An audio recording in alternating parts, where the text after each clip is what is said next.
بسم اللہ الرحمن الرحیم۔ میرے بھائی اور بہنوں، ویڈیو کو شروع کرنے سے پہلے آئیے ہم سب مل کر اللہ رب العالمین کی بارگاہ میں دل سے دعا کرتے ہیں۔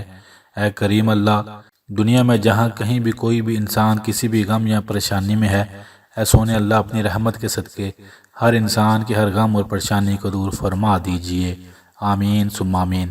میرے بھائی اور بہنوں، آج جمعہ المبارک کے دن آپ قرآن پاک کی ایک سورت زیادہ سے زیادہ پڑھیے گا۔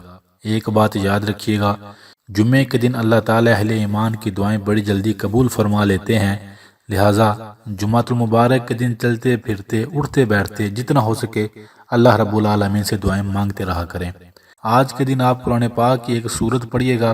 اگر آپ اس سورت کو پڑھ کر رزق کے لیے دعا مانگیں گے، میرا اللہ بڑا رزق دے گا۔ سکون مانگیں گے، میرا اللہ سکون دے گا۔ صحت مانگیں گے، میرا اللہ صحت دے گا۔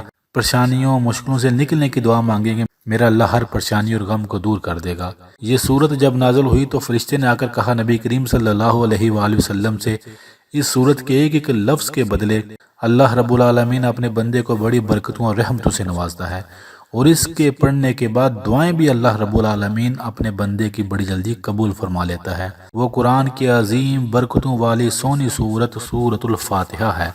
الحمدللہ رب العالمین۔ اس سورت کو پڑھتے رہیں، بار بار پڑھیں، پھر اللہ سے دعا کریں، پھر پڑھیں، پھر اللہ سے دعا کریں، جتنا ہو سکے سورت کو پڑھتے رہیں۔ آپ سوچ نہیں سکتے اس سورت کے پڑھنے سے میرا اللہ آپ کے ہر غم کو دور کر دے گا۔ بھولیے گا نہ، اس سورت میں اللہ نے بڑی طاقت رکھی ہے۔ ضرور روزانہ تھوڑا پڑھا کریں، فائدے آپ کو خود نظر آ جائیں گے۔ اللہ سے دعا ہے وہ ہم سب کو ان باتوں پر عمل کرنے والا بنا دے، آمین۔